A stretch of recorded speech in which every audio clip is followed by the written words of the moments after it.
Welcome to another edition of the GM Shuffle with Michael Lombardi, presented by DraftKings and VSiN. I'm your host, Femi Abebefe. As always, subscribe, rate, and review wherever you get your podcasts. Our producer, Stephen Bond, with us on the ones and twos.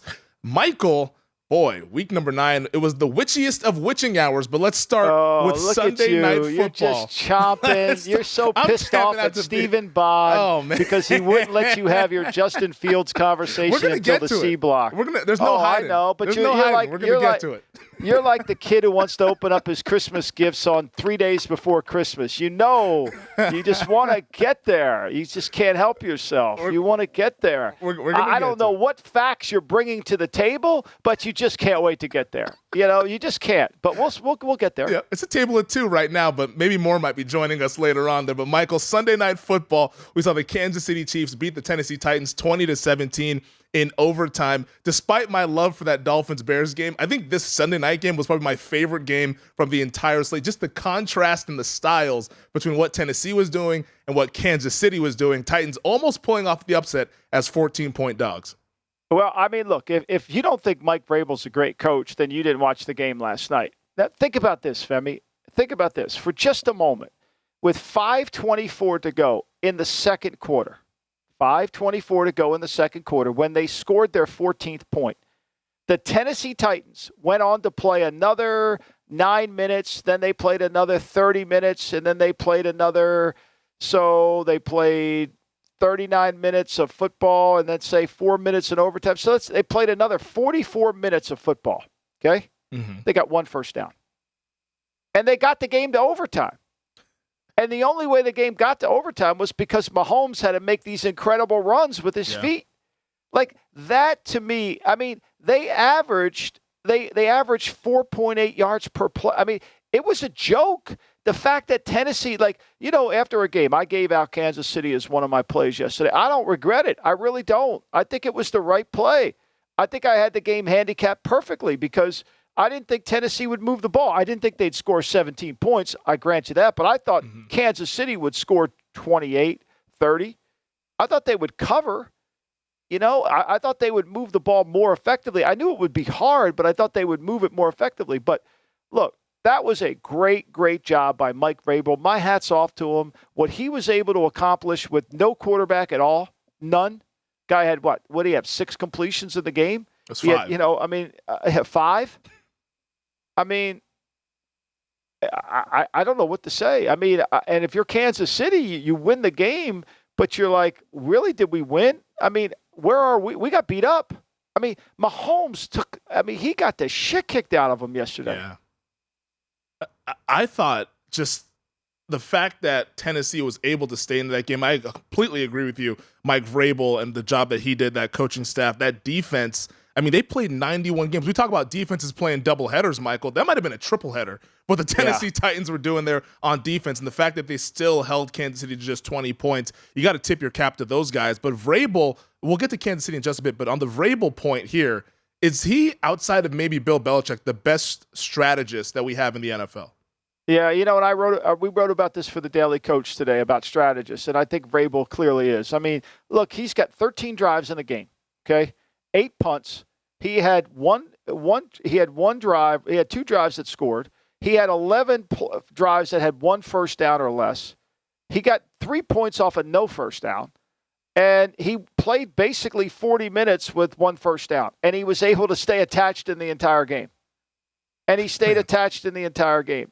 I mean, I think it was unbelievable. I think his defense has got, and I've said this, I thought his defense has gotten better and better as the year's gone on. His offensive line is bad. Like, I don't understand how Spagnuolo even gave him 14 points. I mean, why didn't you just line up? Like, if I were playing them, I would have lined up in goal line defense. I don't give a shit what was on. You know, remember that game, match game that was on television? Mm-hmm. You know, I'll match, which well, there's match game that goes on in the NFL, right? So I used to say this we had a defense coordinator when I was in Oakland, you know, that if there was no time left on the clock and there's 1 second to go and the ball's at midfield and we're up by 4 points, you know, if the opponent would put out short yardage, he would have matched it.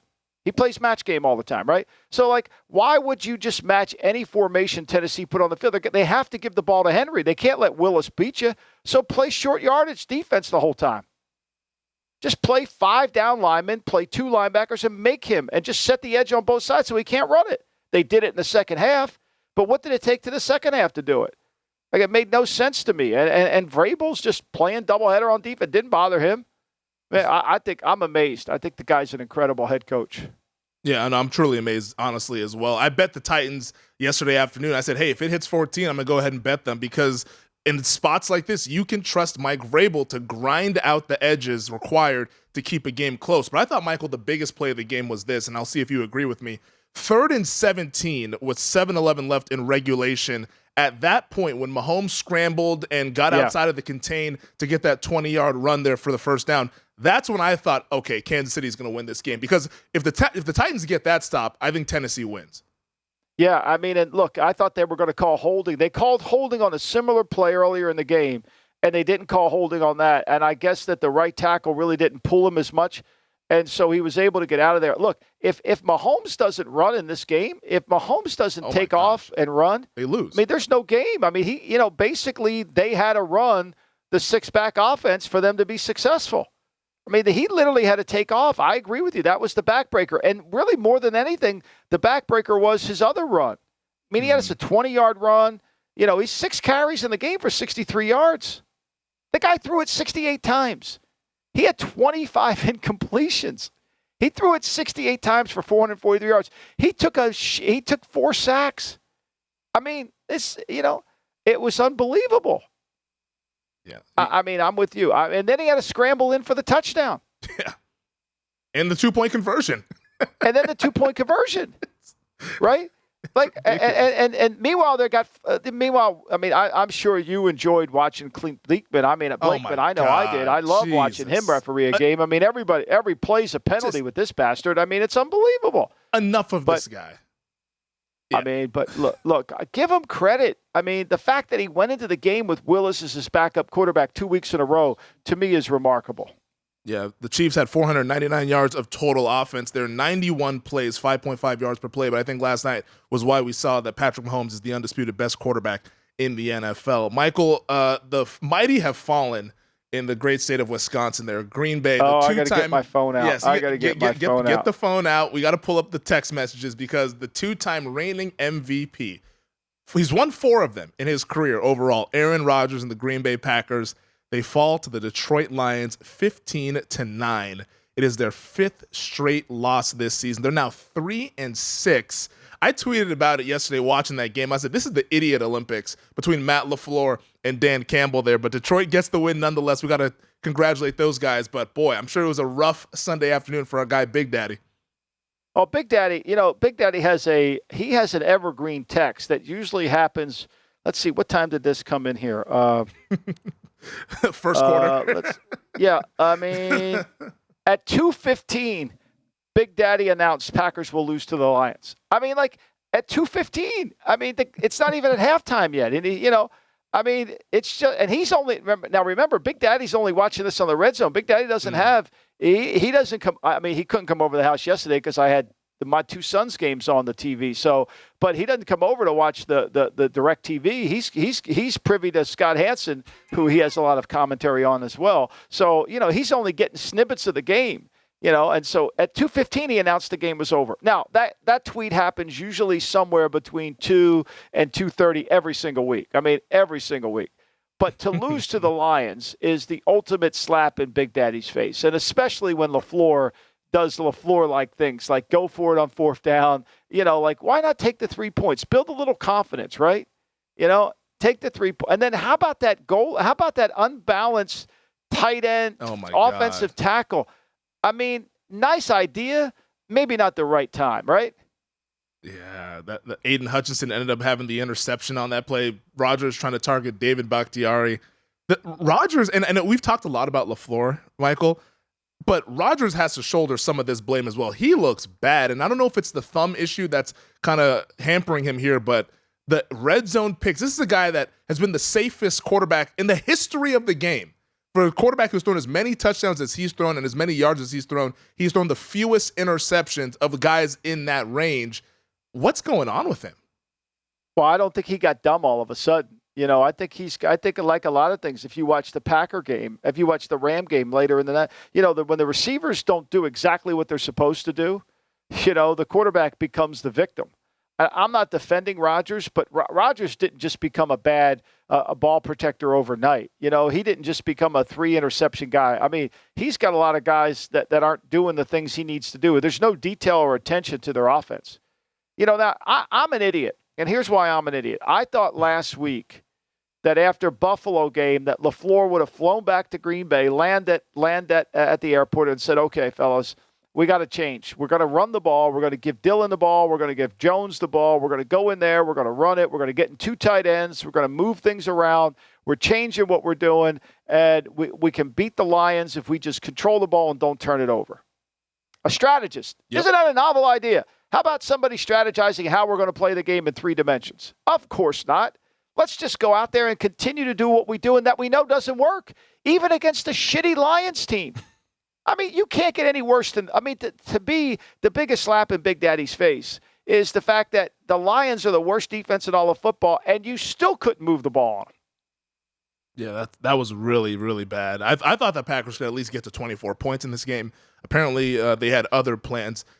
The way that this they is lost going, the game. though, Think about this, Femi. Yep. They gained 5.3 yards, 5.6 a carry, the 5.6 a play. They allowed 4.5 a play. But when you turn the ball over, when you have 8 penalties for 81 yards, and you give your opponent, nobody ever talks about this.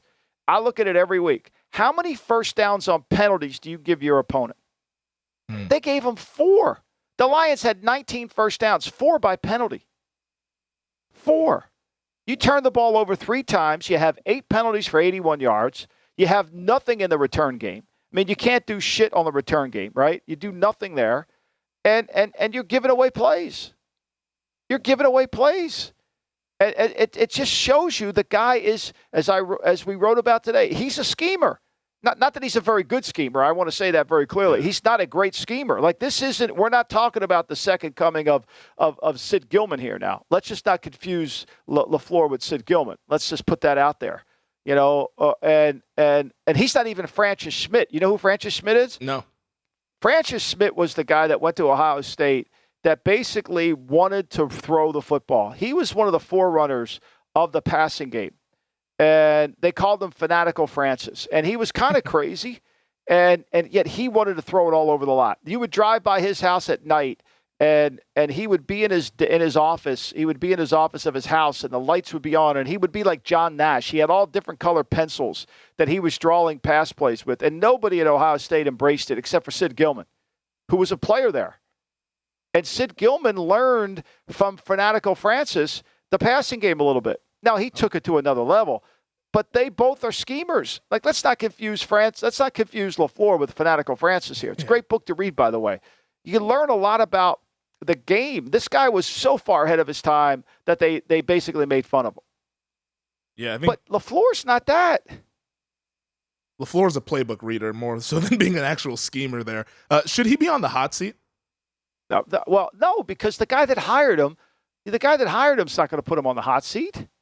Mark Murphy's running the team. That's who runs the team. I keep telling that to Big Daddy all the time. Big Daddy wants to get Gutekunst fired. I said, Big Daddy, Murph's your man. Like Murph's your guy. Murph wants to get in the Hall of Fame. CEO. Like, Murph's after the Hall of Fame. That's what he wants. Like, he runs the team. He basically did what got Kennedy killed. What got Kennedy killed was he splintered the CIA. He basically wanted to take away the CIA. So he fired Alan Dulles, Richard Bessel, all the sacred cows of Intel, right? He fired them all. And so basically there was a conspiracy from within. Nobody believes it. If you listen to the tape of Lyndon Johnson talking to the Senator Russell down in Georgia, if you just listen to that tape and listen to them talk about how crazy the single bullet theory is, you would believe what I'm telling you, but nobody listens to it. So anyway, my point here is he splintered the dynamics of how the Packers operate. When Ron Wolf was there, he ran the football operations. The head coach had his role. They worked together. They had alignment, and they worked. When Murph came in, he couldn't do that because Ted Thompson had it in his contract from prior regime. Mm-hmm. But once Ted retired and subsequently died, God rest his soul, that Murph came in and splintered it. So, like I keep saying to Big Daddy, stop blaming him. Stop blaming Murph. Stop blaming LaFleur. Stop blaming everybody. It's Murph. It's a bad scene right now in Green Bay for the Packers. Let's go to the desert here because the Seattle Seahawks went ahead and got a 31-21 win over the Arizona Cardinals. Seahawks improved to 6-3 on the season. Geno Smith, Michael, get this. Geno Smith has 6 games with a 100-plus passer rating that leads the NFL so far, but I know you want to talk about the mayor, once again, disappointing yesterday afternoon. Well, look, I mean, Geno, I thought Geno was really good yesterday. I mean, he was under pressure. He took some hits. His accuracy was incredible. Only 8 incompletions in the entire game. And what made me believe Seattle's a really good team is when the game became 24-21, and I think there was 5 minutes left to go in the game, Seattle went and moved it right down the field. They run a bootleg to Fant, and they go right down the field and they score a touchdown, and they go right in there. I mean, they went 5 plays, 80 yards, and they scored. 5 plays, 80 yards, and scored. They got the ball with 3:32 to go in the game, and they basically put the game away. And look, give Pete credit. They're running the Rams offense. This is Sean McVay's offense to a T. To the bootlegs, the submarines, all the movement. I mean, they're running it better than the Rams ran it. And actually, to be honest, Geno Smith is running it better than Goff ever ran it. Because Geno Smith's tougher than Goff. Geno Smith will stay in there and take a hit. Goff is like, no, get this ball out of my hand. I don't have nothing to do with this bad boy. Just think about that for a minute. And give them credit. Now, let's talk about the mayor. I mean, I put the mayor in my bottom 5 quarterbacks in the NFL this week in my column. Mm-hmm. I don't know how anybody defends the mayor. How do the guy's average, so here's where quarterback ratings are all screwed up, okay? So the mayor throws the ball 35 times in the game. He throws for 175 yards. He gets sacked 5 times. He's got a 101 quarterback rating. 35 passing attempts to gain 175 yards. Now, let me just read to you what transpired over those 33 catches that he had on his attempts. He got Rondale Moore averaged 8.6. Ertz averaged 8.0 a catch. James Conner averaged 3.8. Hopkins averaged 9.0. His long play was 22, right? Enos Benjamin had 1 play for 15 yards. That was the only explosive play. Colt McCoy could do this. Colt McCoy could give you 5 yards a play. I mean, you paid $250 million. I mean, I would be if I was Michael Bidwell, I'd be losing my mind. This is what I paid all this money for. It's a bad scene, but I know the mayor has played poorly, and the mayor is somebody who I defended this offseason, and I can't defend him for what he's been doing so far over the last few weeks here. But I also point back to the coach, Kingsbury. I point back to the 12 penalties. Everybody blames him. Yards. He's trying to manage an unimaginable. You want to coach this asshole? Big Daddy says to me yesterday. He says, "Let's start the love affair." I said, "What are you talking about?" He said, "Let's just start to play love." I said to him, I said in the text, I'll read it to you. I said, "This was classic. Only he could come up with this shit." I said, Big Daddy was on fire yesterday. I said, why don't you go tell Rodgers he isn't playing anymore? So you know what he said? I would. I'd trade him this offseason. This is bad to watch. He may get hurt. He's been hit so much this year. At some point, you've allowed Murray to happen. And I'm not absolving Cliff from it at all. I'm not. I think Cliff's as much to blame. Cliff is the lightning rod. Mm-hmm. But the core problem is their whole team. They have no culture. They have zero culture. Partly because their quarterback is not well liked. I mean, let's go back to Budda Baker laying on the field. And there was one player off to the sideline who didn't want to see it, right? Let's just go back to that. This is a team in need of culture. And Cliff's not a culture builder, never was one. And then you bring a quarterback in who's the anti-culture. You think Billy Beane's not celebrating? It's a disaster for the Arizona Cardinals as they're now 3-6, 1-4 at home, this Cardinals team here. But Michael, let's take our first break on the podcast. On the other side, we'll get to the upset we saw in the Meadowlands between the Bills and the Jets. All right, Michael, the AFC East, boy, this division is really shaping up to be something special. We saw yesterday the Buffalo Bills, the best team in football. I've been saying it all throughout the offseason, all throughout this season. You've been echoing those same sentiments, but they went to the Meadowlands and lost to the New York Jets yesterday, 20-17, only 3 points from the Bills in the second half here. What went wrong for Buffalo yesterday? Well, I mean, look, let me just say this. I think, and I've said this before, and I didn't know he was hurt. I wish I would have said it on my show on Sunday morning. But when they don't have Matt Milano in the game, they're just not the same team defensively. They're just not. I mean, and so and look, the Jets are a team that I think can play these six back offenses because of the speed of their defensive front. Like the reason to play these six back offenses, you got to be very fast up front. You can't be plotters. You can't have slow guys. You got to be able to tackle really well, and you've got to be able to run really well inside out. And the Jets have a defense that can do that. What I marveled at yesterday was the fact that the Jets were able to get Allen on the ground 5 times. I mean, you get Josh Allen tackled 5 times for sacks. That's 5 negative plays. To go along with his 16 incompletions, that's 21 plays that he had in the game that didn't work. 21. Now, what did they have in the game? I think usually they both had 61 plays. Yep. So you start with that pretense that you basically sacked them 5 times, you forced 16 incomplete passes, and you intercepted 2 passes. So now you're at 23 negative plays out of the 61. 1/3 of the plays the Bills ran were bad plays. And the Jets give them all the credit in the world. They did exactly what I thought they would have done against the Patriots. Is they said, Zach Wilson, you're not playing today. You're going to we're going to 25 passes. We're not going to try to make it down the field. We're going to try to run the ball as best we can. And they did. They got 34 carries for 174 yards. And I think they played the way they had to play the game. Credit to the Jets. I mean, you got to give them credit for it. I didn't think it could happen. I thought to me that the second, fourth quarter, Allen would take over, but they got him on the ground 5 times. I mean, that's remarkable. Allen, after the game, said, quote, "It's tough to win when your quarterback plays like shit." And I thought he was honest about how he played. And it kind of reverted back to, I was speaking with our producer, Stephen Bond, diehard Bills fan, part of Bills Mafia. I was speaking with him before the episode, and he said, hey, this reverted back to kind of 2018, 2019 Josh Allen, especially early on in that game when you see the interception in the red zone, and then you see the other interception to Sauce Gardner. And it's just, I don't know. I don't know if he was forcing it or what was going on with him, but do you think that he was just kind of trying to press a little bit too much in this game? I don't know. I mean, I think to me, he hasn't gotten in a rhythm in the last 2 weeks. He throws 2 interceptions in the fourth quarter against Green Bay. Yeah. And I thought he would bounce back this week. I thought they would play better, but again, when you can run and chase him like they did, look, he's still the leading rusher on the team. I mean, think about that. The guy's got, 9 carries for 86 yards, a 36-yard. He had 2 touchdowns like Mahomes. I mean, like, he made the longest play of the day in the running game was his 36 yards. Every other back on the team, the longest run was 9.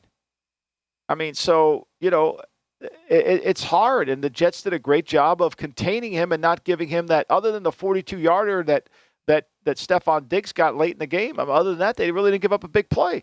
They made no big plays in the game. I mean, when I look at my explosive sheet chart here, right? So every week I write up the explosives, and so there they are. They had 2 42-yard pass and a 36-yard quarterback run. Meanwhile, the Jets had 3 25-yard run, 24 pass, and a 20-yard run. I mean, so and what remarkable for me was they had they got 5 sacks for only 22 yards, but 3 tackles. That to me was the game. And I think the penalties too. Look, the Jets didn't give up a penalty for a first down. That was critical. Yeah. So, I mean, look, Buffalo shows vulnerability. If you can run the ball on Buffalo, and you can control the pace of the game like the Jets did with their running game. I mean, what did Buffalo end up having the ball? So the Jets had the ball 32-44. What's my theory? You want to play great defense, play less defense. And the way you play less defense is you convert third downs and you eat the clock up. I mean, Buffalo only had the ball for 9 possessions, and the 9th possession was with 1:42 to go in the game. How much do you put on the offensive coordinator, Ken Dorsey, there, and not really making many adjustments in that second half? I mean, everybody says that about the adjustments, but I think there were plays on the tape that I just don't think he made. And I think sometimes when they get into these loose games where the defensive front's fast and the team tackles well, all those plays on the blackboard that look good, right? Like the opposite of that is the Raider defense. The Raiders, they're horrible in space. They have no team speed. So the blackboard plays, instead of going for 4 yards, they go for 14. And I think the Jets did a great job of tackling yesterday in space. So I don't know if it was much of the adjustments, but when your quarterback's turning the ball over, here's their fourth quarter. Here's what happened in the fourth quarter. They ran 24 plays. They had 5 first downs, and they had a punt. They had a field goal and a punt. Meanwhile, the Jets had 17 plays, 5 first downs, and a field goal. Zach Wilson, 18 of 25, 154, and a touchdown this week after that performance we saw last week against New England. And Mike, let's spread some love here on the New York Jets, because I think a lot of people think that I hate the New York Jets. I don't hate the New York Jets. I like giving Jets fans a little bit of problems on Twitter there. But are you buying Jets stock? Like, do you think this is a playoff team? Do you think this is a team that could maybe compete to win the division? Which might sound crazy to say after what we saw a week ago, but now here they are. They just beat the Buffalo Bills, who were the team that was in first place in the AFC East. I mean, I think they can certainly compete for it. I mean, they've proven that they can beat good teams. I mean, they beat Buffalo at home. I mean, that's a hell of a win. And you can't take that away from them. And as long as the quarterback doesn't screw them up, right? As long as the quarterback doesn't fuck it up, then you got a chance, and because they're not going to give up big plays. They're going to keep the ball in front of them. Their front's going to rush the passer, and they can tackle the quarterback. One of the things that I think that gets often overlooked is the ability to get the guy on the ground. Last night we saw Mahomes. They didn't get him on the ground, right? They had him, but they didn't get him on the ground. Mm-hmm. And usually that's the case with Josh Allen. You got him, but you don't get him on the ground, or they give him a long whistle so you can't get him on the ground. And I think the Jets will be rugging it up. They just got to continue to be able to run the football and keep Wilson from blowing the game for them. And, they've done this without Corey Davis, one of their better receivers. I mean, Wilson came in and played really well. And so, and that's all they got. They got Wilson, and they got a couple plays from and then they're running backs. That's it. I mean, it wasn't like they dominated this offensively. They managed the game perfectly. You got to credit Robert Saleh there, whose receipts list is looking like a CVS receipt here. He's keeping them, Michael. We'll see what happens at the end of the season, but Robert Saleh is laughing at us as they go into the bye week with a 6-3 record here. What's not funny is the performance we saw from the Las Vegas Raiders yesterday in Jacksonville. My goodness. Jags come from behind to beat the Raiders 27-20. Vegas has now lost, Michael, 3 games this season with leads of 17 points or more. Like, how do we even explain what's going on with the silver and black? Well, I mean, they're not good on defense. I mean, and then when they get punched in the mouth and the team makes a comeback on them, they haven't been able to respond. I mean, so let's go through it, right? So they're up 17-0. They're playing really well, okay? 17-0. Now, here's a point in the game, and I'm sitting on my couch, and I'm rooting for, full disclosure, I'm rooting for the Raiders and my son. As you should. And so, and anything I say on the pod, I'm going to say to him. So, you got to be honest with each other, right? Like, you're either coaching it, it's not criticism, it's coaching. And everything I say about other people on this pod is the same thing. It's just, it's coaching.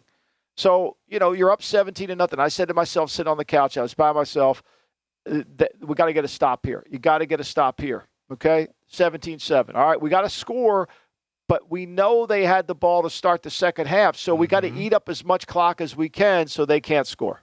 Okay? We score, kick a field goal. Now it's 27. Okay. They got 55 seconds left to go. They come down and kick a field goal immediately. Yeah. They start the second half. They score a touchdown. Okay, now we got punched in the mouth. Now it's 20-17. It's no different than what happened in Kansas City. I mean, Kansas City, they had a lead, and by the end of the middle 8, they didn't have the lead anymore. So they run 5 plays in the third quarter. They don't make any plays, and then the next thing you know, they're down 24-20. And then they don't have enough, whether it's mental toughness, whether it's physical toughness, whether they can control the game. I mean, the last drive of the game, I mean, they went 12 plays, 82 yards, got 5 first downs in the fourth quarter, and scored. And that put the game away. They had 31 plays in the fourth quarter. They got 9 first downs. So the defense for the Raiders didn't play well. They don't tackle well. They're too slow. Blake Martinez, he knows what to do. He can't do it. They have no speed. They got no sacks on the quarterback. They got no pressures. They didn't create any negative plays in the game. So and he only threw 5 incompletions. I mean, think about this. As everybody knows that listens to this pod, I'm a believer in rushes and completions, right? You add those two numbers together, you get there, right? But more than rushes and completions, you also have to look at incompletions. So Jacksonville, 62 rushes and completions, 6 incompletions. I mean, that's an ass kicking, Femi. That's an ass kicking. You got 6 incompletions, and you got 62 positive plays. Meanwhile, the Raiders, they go 40 rushes with 15 incompletions. They have too many incompletions. You got too many wasted plays. And until they fix that, and so you say, well, was it coaching, players, or schemes? I think a lot of them on defenses, they're very, very talented. Chandler Jones hasn't played to the level they hoped. What's concerning for Raiders is they get these 17-0 leads, which should highlight Crosby and Jones, and it hasn't. It's the complete opposite of what I thought this offseason there. But the quarterback is what I think should shoulder some of this blame, because watching that second half, the minute the Jags got any sort of pressure in the pocket, like it just crumbled from the quarterback there. How much are you putting on Carr? Well, I mean, I don't think he's very comfortable. I think his offensive line hasn't really done a great job of protecting him. I think and that shows up in his yards per attempt. He's in the lowest yards per attempt since 2017. Wow. One of the knocks on Carr when I watched him early in his career, I thought he got rid of the ball too quick. Took checkdowns, yep. And when Gruden was there, that slowly they got that up. But when you watch them play, they don't have really any explosiveness, right? So I talk about Brady. Brady needs a tight end. Brady needs a nickel. Brady needs a slot. Well, Josh McDaniels ran that offense. He needs a tight end. He needs a nickel, and he needs a slot. Renfro, to me, hasn't really played to the level he needs to play. I mean, the guy had 80 catches last. I mean, the guy hasn't made a play. He doesn't show quickness to win one-on-one. I mean, Jacksonville got up in the grill and took it away. Everybody doubles Devontae Adams. But there's a play in the game. I mean, they got a wheel route to Abdullah for a touchdown, and Carr hangs it in the air like a lunchbox. And the defensive back, I thought it was pass interference. They didn't call it. You know the play I'm talking about? It was hard. Yeah, I mean, the basically Abdullah didn't play back into the DB, which if he did, it would have been pass interference. But he kind of did. But they didn't call it. It is what it is. I'm not complaining. But I mean, that's a touchdown. The guy's wide open. It's a touchdown. They don't make it. They don't make plays. The Raiders don't make plays when they have to make them when the game's on the line. And Carr hasn't played. His percentage of completion is down this year. It's from 68% to 63%. Doesn't seem like a lot, but it is. And his ability to throw the ball up the field is down. And without Waller in the game, and without another, like Mac Hollins is a really good fourth receiver. He's not a 2. Like, less of Mac Hollins is more, because he can vertically run outside. He'll go inside and catch. But their skill level as a football team, they're slow on offense. I mean, they really are, other than Adams.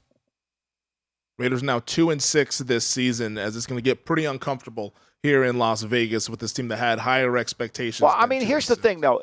This drives me crazy. People say, well, Mark Davis met with Josh Gruden after the game. Josh McDaniels. He met with John Gruden after every single game. Like, go through I'm not absolving anything that's happened. They've had chances to win. They should be better. I agree with that. But the drafts, they don't have Henry Ruggs on the field. How many first-round picks did they not have on the field? Like, they're missing some talented players here. Now, there's no excuse for what they've done. They are what they are. But if anybody that thinks that they were a legitimate playoff team last year, the way they won so many close games and they're not winning close games this year, it's a little bit of a difference, right?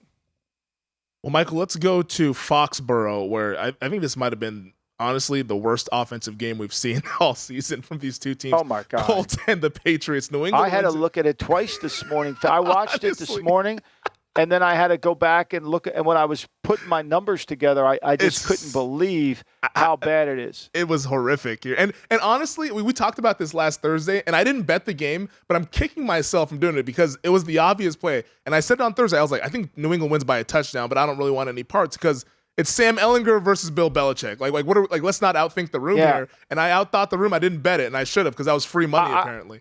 I was on Chris Russo, and I took the Colts with the 6 points because I felt like, look, it's going to be a close game. Like, neither offense is going to be really good. I thought there would be a defensive struggle, which it kind of was. And then, of course, Ellinger throws. I mean, they're 0 for 14 on third down. Think about this, Femi. The Colts average 2 yards per play. But not to be outdone, the Patriots average 3.3 yards per play. That's ugly. I mean, this is as bad as it gets offensively. I mean, they won 23-3, which a little bit like what Vrabel's doing. They won with defense. I mean, they sacked the guy 9 times, right? Mm-hmm. They got off the field on third down. They played great situational football, and they were able to come. I mean, they go into halftime up 13-0, kind of just. They had no drives in the game for a touchdown other than they got the ball spotted at the 2 and they scored off the block punt. Think about that. How they beat, and then they beat the Jets the week before with another horrendous offensive performance. I mean, the Patriots have won 5 games with an offense that, other than the Cleveland game, I haven't think they look very good offensively. I mean, Mac Jones throws it 30 times yesterday for 147 yards. He gets sacked 4 times. That's really remarkable. 324 combined yards between these two teams. Combined 324 we saw yesterday as the Patriots go ahead and get the win 26-3, 5-4 heading into the bye, where out of the bye they'll be hosting the New York Jets. That game should be a lot of fun out there in Foxborough. But Michael, let's take another break here on the other side. We're going to talk about Justin Fields and Tua Tagovailoa. Oh, we are going to talk about Bears, Dolphins, baby. It's coming up next. All right, Michael, let's get right to it. The QB shootout in the Windy City, buddy. And I tweeted this yesterday. I thought it was the best played game from both quarterbacks in the game. It was the best quarterback game that we saw yesterday. Dolphins winning it over the Chicago Bears 35-32. Tua, 21 of 30, 302, 3 touchdowns. Justin Fields, a 95.3 QBR. Where do you want to start with this, man? Because I tweeted that. I said, hey, are we, you can still buy some Field stock. Come join me at the table, buddy. How are you quoting QBR? I mean, the guy throws for 123 yards in 28 attempts, and that's a good QBR? Like, how do you get that? Like, he had 106.7 quarterback rating, which is a joke, right? Mm-hmm. Like, how do you get a QBR? You're called quarterback, right? You throw the ball. You threw it 28 times for 123 yards. And that's good quarterbacking play? Now, look, was he athletic? No doubt. Are they doing what they should do with him? No doubt. I'm 100% that he has to be in this. I've said it from the beginning. He's got to be in a 6-back offense. Mm-hmm. He's not a quarterback. He's not a quarterback outside of the 6-back offense. He's a single wing quarterback. That's what he is. And like all these other teams that are running the single wing, they've got to run it 40 times like they did. He had 178 yard rushing. Yep. He's hard to tackle. He's athletic. But let's I saw on Twitter yesterday, it's hilarious. I saw on Twitter that somebody said that, when are all the people that have been criticizing Justin Fields going to say they were wrong? Don't count on me being in that conversation. I ain't wrong. I mean, he's athletic. He's ultra talented as an athlete. He's got a great arm. But in terms of playing the position of pure quarterback, no. And you can take your 92 rating. That's wonderful. To me, it just further fuels the point that rating is the most ridiculous thing you could ever see.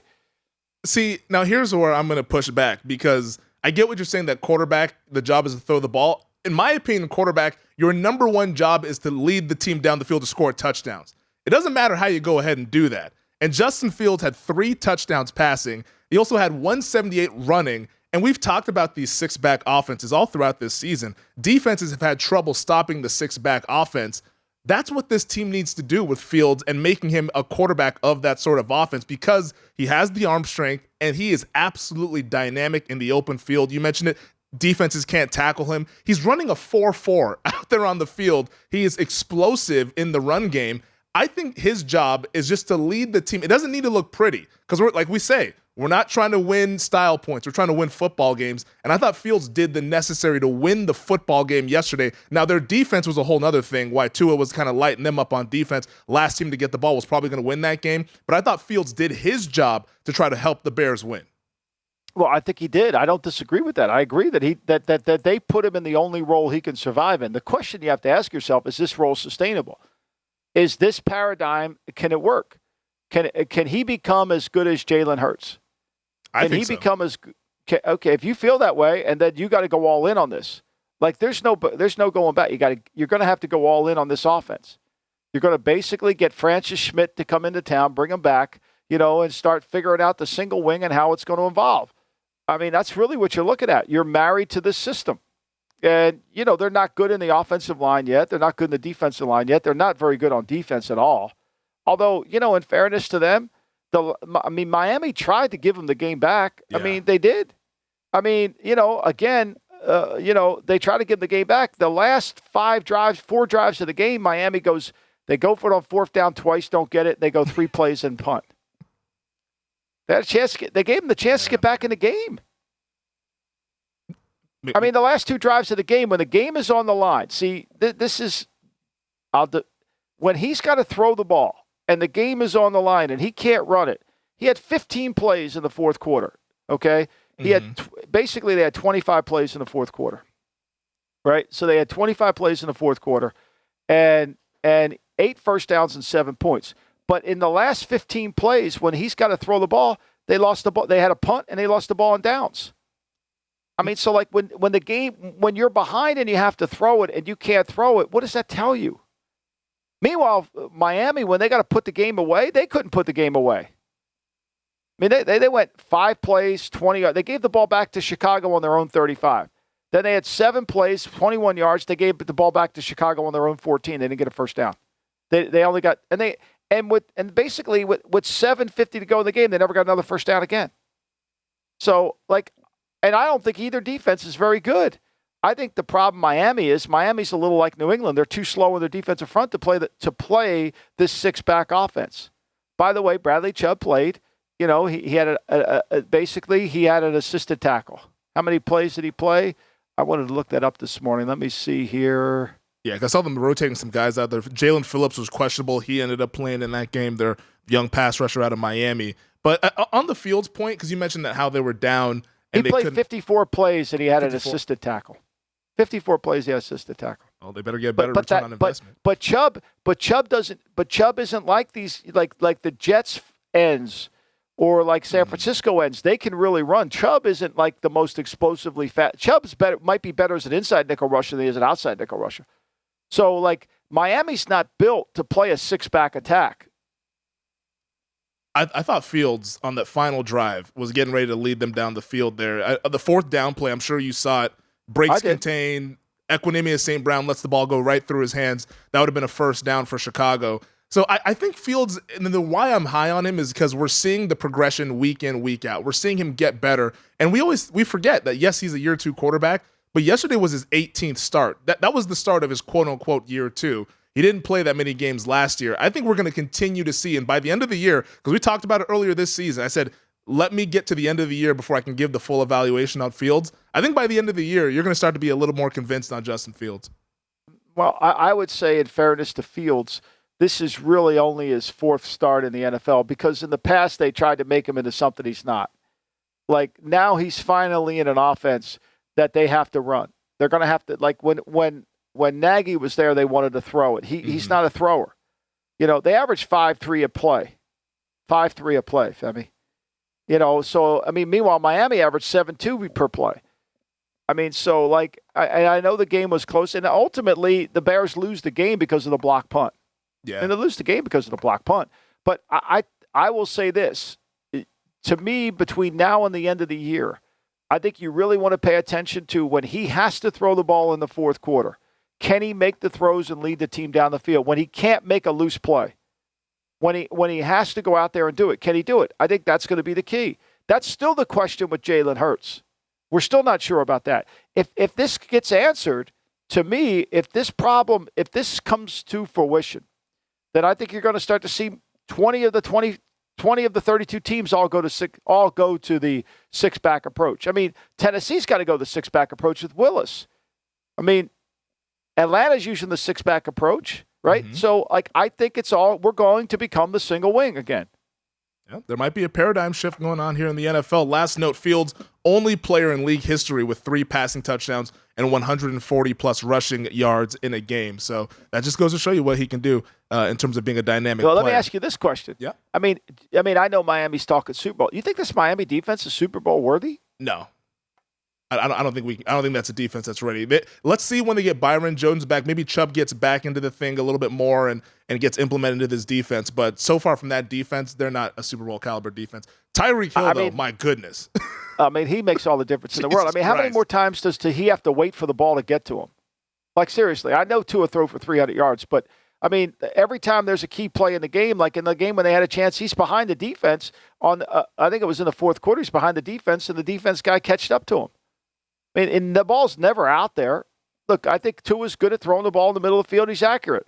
But when he's going to have to deal with some of these better defense coordinators that have better defense, I mean, the guy. I'll tell you one thing. I give McDaniel credit. Tua never got pressured. Mm-hmm. He never got hit, and they didn't have a negative play. And that's what Tua's been really great at doing. I can't wait to see this AFC East down the stretch, Michael. But we saw yesterday, Tampa Bay Buccaneers come from behind to beat the LA Rams 16-13. This was an ugly football game there in that afternoon window, but it got compelling late. Tom Brady, 60 yards, 44 seconds, no timeouts, leads the Bucs down the field, and it just goes to show you, Brady, if you give him enough chances, he's eventually going to go ahead and get you a victory. I mean, this was an ugly game. I mean, the Rams are bad. I mean, they're really bad on offense. Bad. I mean, they had 13 drives, 9 punts. They had 12 drives with 1 first down or less. But they weren't outdone by the Bucs. I thought the second down play calling by the Bucs was atrocious. Like, they would get in 2nd and 6. You know the worst thing in football that I hate this, especially when people on TV say, well, they're in 3rd and manageable. No. So, like, how is being in 3rd and manageable an advantage? So if you're a great third down defense, if you're a great third down offense, you're converting less than 50%. You're at 48%. That's usually the best third down teams in football, 48%. So when you're in 3rd and manageable, you're still giving the ball back to the defense at least 52% of the time. I mean, unless you're the Raider third down defense, which was atrocious. But, I mean, to me, it makes no sense. It's kind of one of those terms that people have used, but nobody's really analyzed the term. Like, what is 3rd and manageable when we're still giving the ball back to them? Well, it's better than 3rd and 10. Well, of course it's better than 3rd and 10. But maybe you should try to get the first down on 2 downs. Maybe you should try to play Canadian football. Like, I thought the play calling on 2nd down by the Bucs was atrocious. They were in more 2nd and 6s, and they'd run it again. I was going berserk. I'm watching it like, I mean, they ended up averaging 4-1 per play.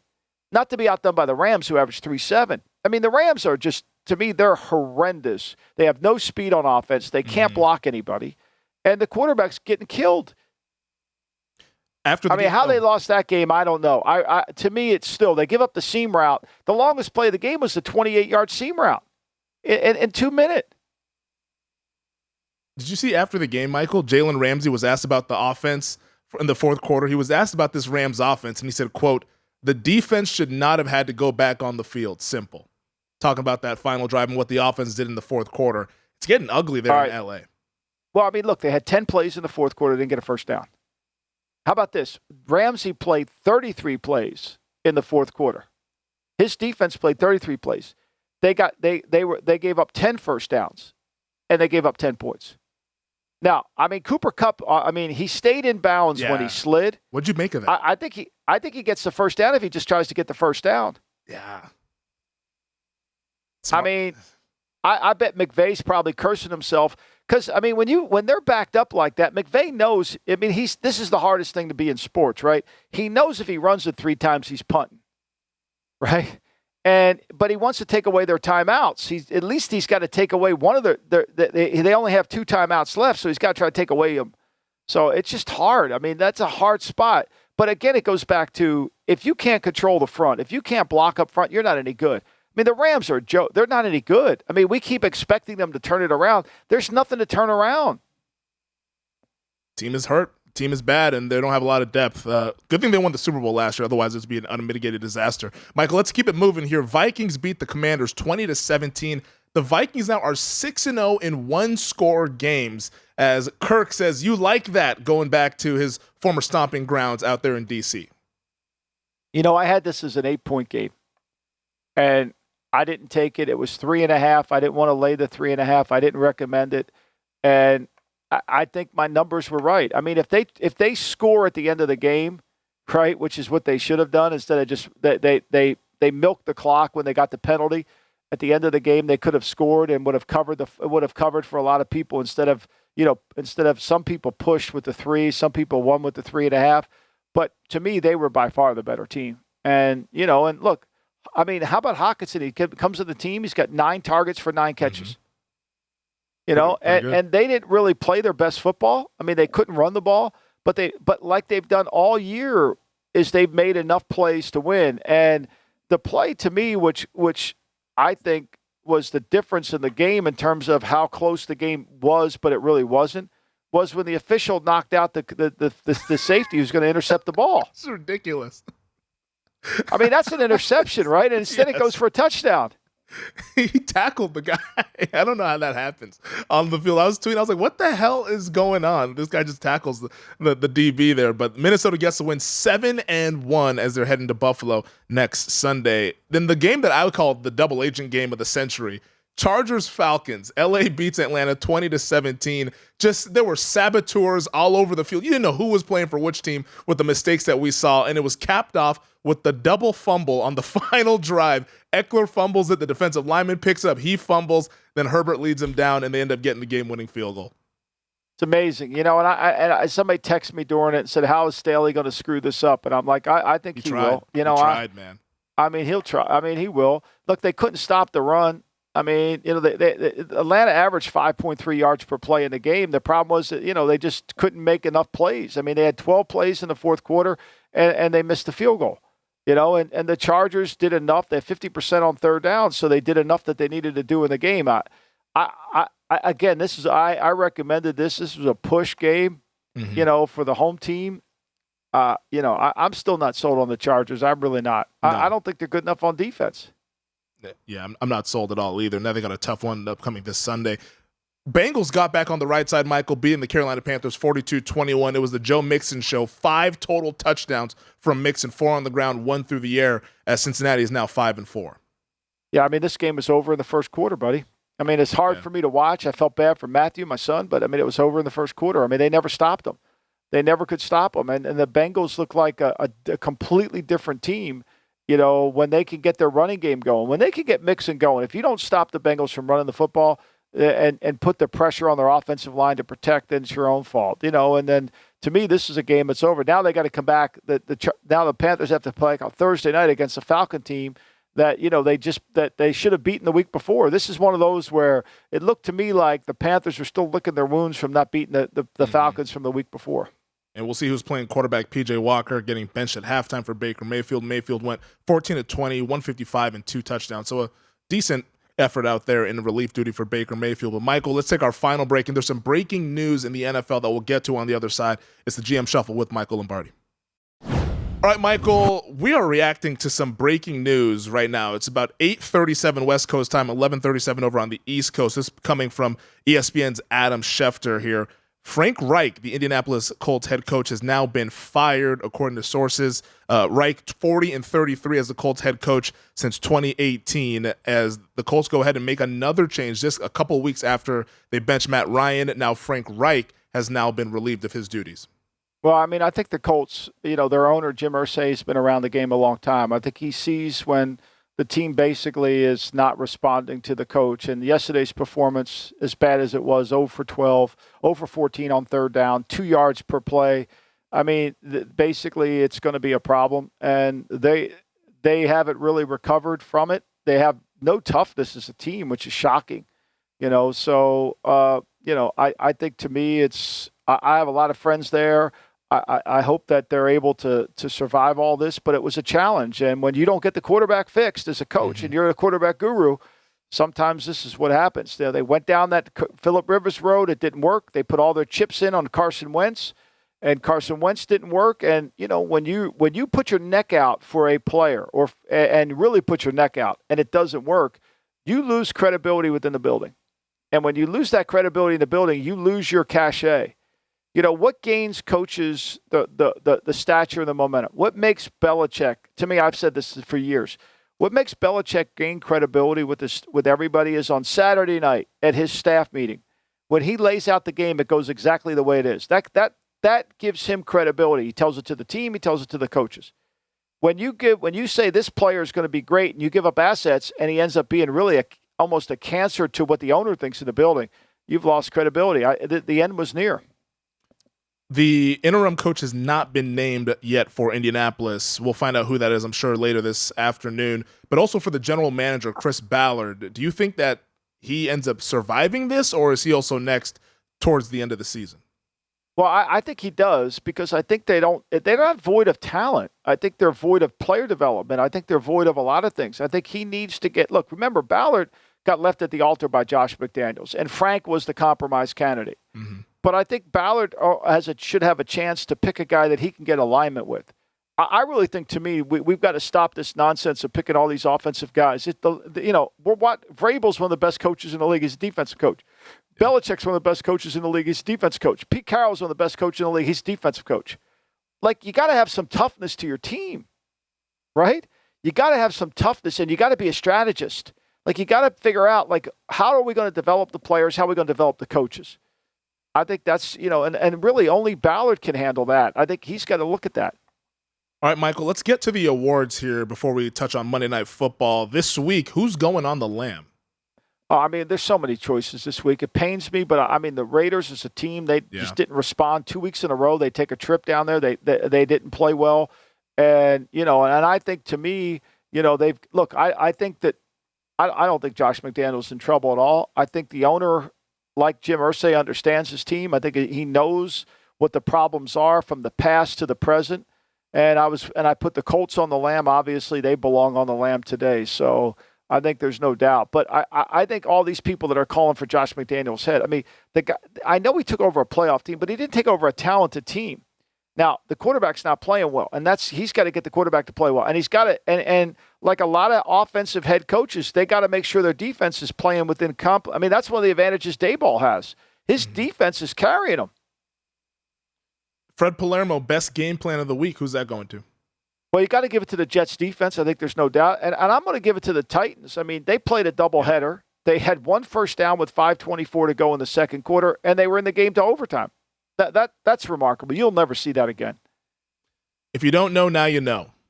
Milano makes a difference for the Bills defense. Milano makes a difference. And I would also add, we did it last week, but I think the Rams are dead. Mm-hmm. I think the Rams look like crap. And I'll say this too. I think Seattle's defense has gotten better as the weeks have gone on, and Seattle's defense is fast as shit. You talk about, everybody wants to give, Howie Executive of the Year and who else is Executive of the Year. I mean, John Schneider has quietly had a hell of a draft and has made a lot of great decisions. And this team defensively, you watched them yesterday.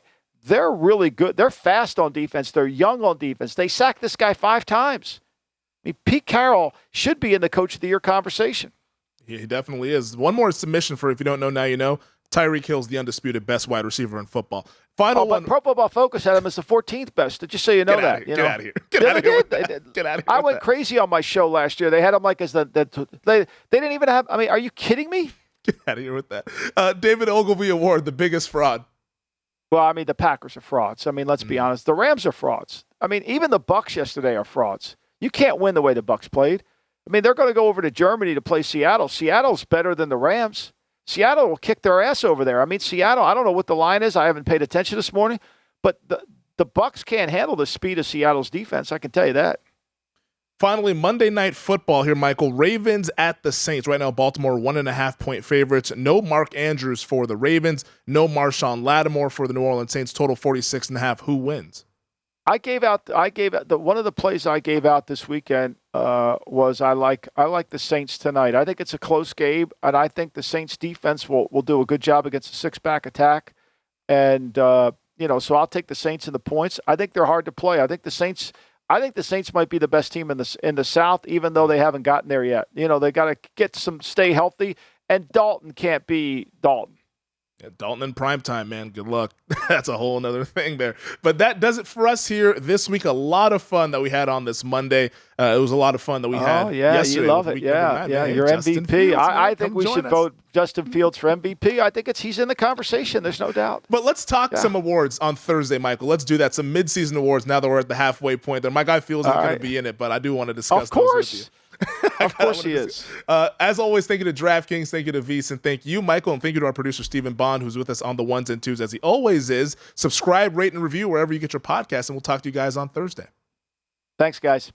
Thanks for watching the GM Shuffle with Michael Lombardi, and for more videos like this, make sure to subscribe to Veasan Live and the GM Shuffle podcast with Michael Lombardi, presented by DraftKings and Veasan, wherever you get your podcasts.